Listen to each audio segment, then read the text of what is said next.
ఇలా ప్లాన్ లేకుండా మాత్రం అత్తే మాత్రం మన పరిస్థితి అనేది ఇట్లుంటుంది. ప్రజెంట్ వచ్చేసి రోడ్ మీద కూర్చున్నా గాయస్. సోమనాథ్లో మనం చూడాల్సిన ప్లేసెస్ సోమనాథ్ టెంపుల్, అలాగే సోమనాథ్ లైట్ షో, ఆ తర్వాత సోమనాథ్ బీచ్, బాలక్ తీర్థి, త్రివేణి సంగమ్ ఘాట్, గీతా మందిర్, జోనా ఘాట్. ఇవి మాత్రం మనం పక్కా మిస్ చేయకుండా చూడాల్సిన ప్రదేశాలు. ఫస్ట్ మనం వచ్చేసి అయితే బాలక్ తీర్థి గురించి అయితే చూద్దాం.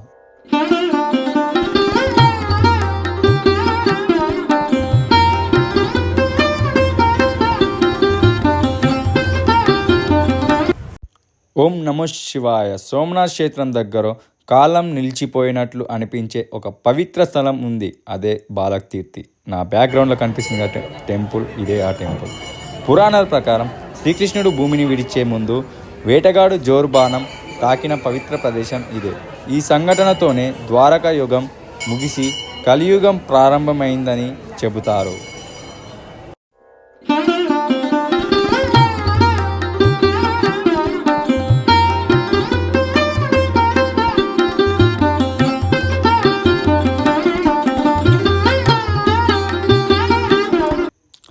బాలక్ తీర్థిలో ఒక్క క్షణం నిశ్శబ్దంగా కూర్చుంటే మనసు పూర్తిగా ప్రశాంతంగా మారిపోతుంది. ఇది కేవలం చరిత్ర కాదు, ఇది భక్తి అనుభూతి. సోమనాథ్ దర్శనం తర్వాత బాలక్ తీర్థి దర్శనం చేయడం భక్తులు పాటించే సాంప్రదాయం. జీవితంలో ఒక్కసారైనా ఈ స్థలాన్ని దర్శించాలి. మనసుతో నమస్కరించుకోండి. జై శ్రీకృష్ణ, జై సోమనాథ్. ఇంకా వీడియో అప్పుడైపోలేదు, ఇంకా చాలా ప్లేసెస్ ఉన్నాయి, చూద్దాం పదండి. వీడియో మాత్రం ఎక్కడ కూడా స్కిప్ చేయకుండా చూడండి.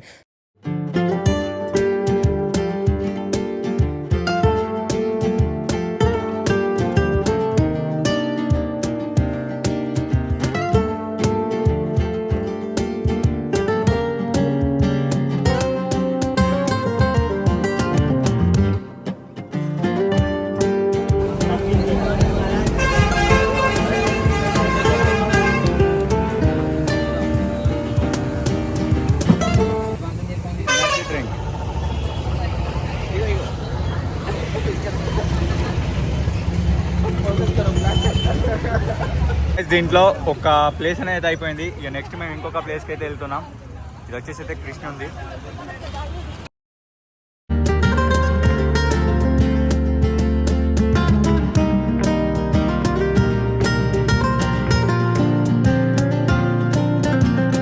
గైస్ ఇది వచ్చేసి మన సెకండ్ లొకేషన్ బాణగంగా. ఇక్కడ మనం తీసుకోవచ్చు, మన మొత్తం ఐటమ్స్ అన్నీ మనకు సముద్రంలో దొరుకుతున్నాయి. ఓం నమో శివాయ. సోమనాథ్ క్షేత్రం దగ్గర చరిత్రతో పాటు విశ్వాసం కలిసి ఒక పవిత్ర స్థలం ఉంది, అదే బాణగంగా. పురాణాల ప్రకారం శ్రీకృష్ణుడు భూమిని విడిచే సమయంలో వేటగాడు బాణం తాకిన పవిత్ర స్థలం ఇదే. ఆ బాణం పడిన చోటు ఈ గంగా నీరు ఉద్భవించిందని భక్తుల నమ్మకం. చుట్టూ ప్రశాంతమైన వాతావరణం, నిశ్శబ్దంగా ప్రవేశించే నీరు, ఇక్కడ నిలబడి గాలి పీల్చుకుంటే మనసు అంత ప్రశాంతంగా మారిపోతుంది. బాణగంగా ఒక్కసారి మనకు వీడియోలో చూసుకోవచ్చు.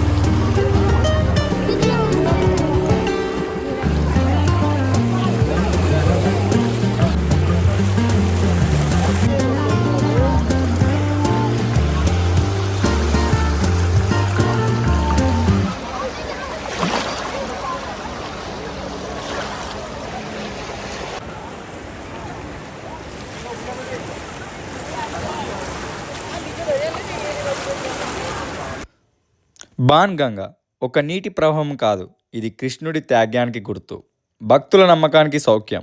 సోమనాథ్కి వచ్చారా, బాణగంగా దర్శనం మిస్ అవ్వకండి. వీడియో ఇంకా అప్పుడే అయిపోలేదు, ఇంకా చాలా ప్లేసెస్ చూద్దాం పదండి.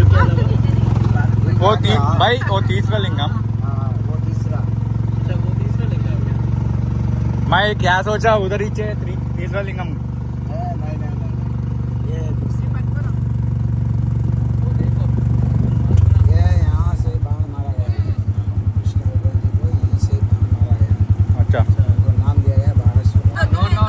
बाणेश्वर महादेव बाणगंगा.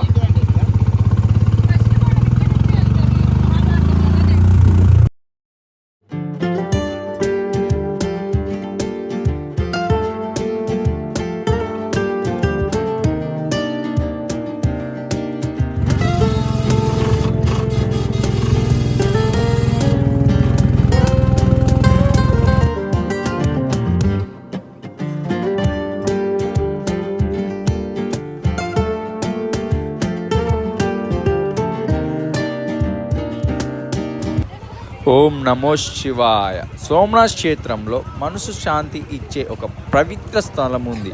అదే ఈ గీతా మందిర్. ఈ గీతా మందిర్లో భగవద్గీతలోని అమూల్యమైన శ్లోకాలు గోడలపై చెక్కబడి ఉంటాయి. ప్రతి శ్లోకం మన జీవితానికి ఒక మార్గదర్శంగా కనపడతాయి.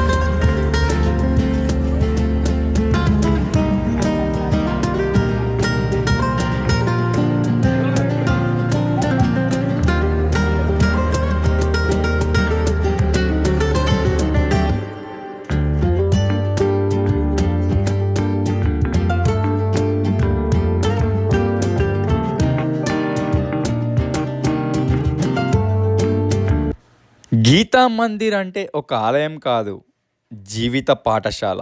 సోమనాథ్ దర్శనం తర్వాత గీతా మందిర్కి రావడం చాలామంది భక్తులు పాటించే సాంప్రదాయం. శివ దర్శనం తర్వాత కృష్ణ బోధన కంపల్సరీ మనకు కావాల్సింది. గీతా మందిర్లో కొన్ని నిమిషాలు గడిపితే మన జీవితం మీద కొత్త దృష్టికోణం వస్తుంది.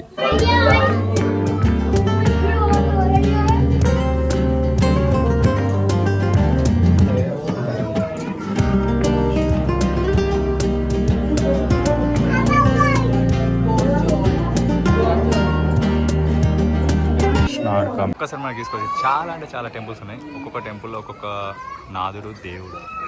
ఇక మనం నెక్స్ట్ వచ్చేసి ఈ లక్ష్మీనారాయణ మందిర్కి అయితే వెళ్ళబోతున్నాం.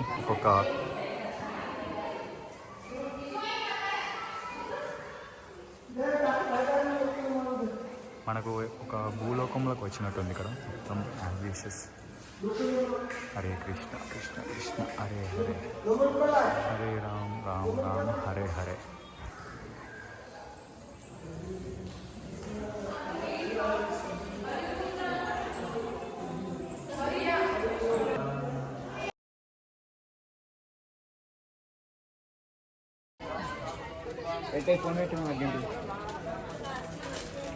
वहाँ 3 नदियों का संगम होता है.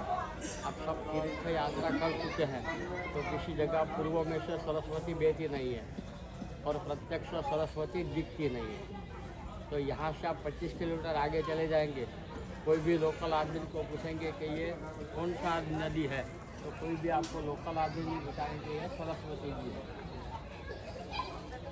तो यहाँ सरस्वती ईशान कोने से कपिला जी देती है और उत्तर में से हिरण्य, जो आप लोग जूनागढ़ जाते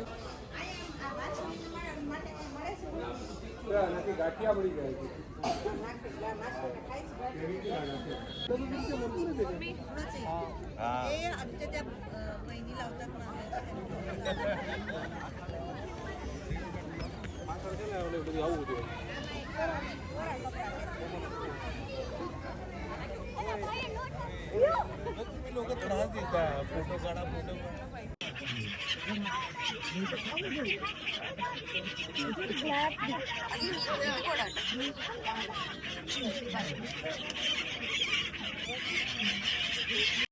ఇది వేరే పాయింట్.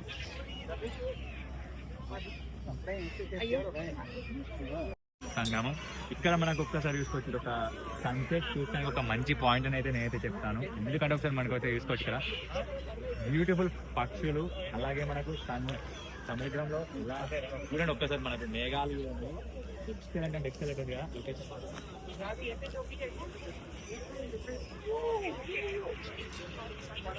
వచ్చిందా.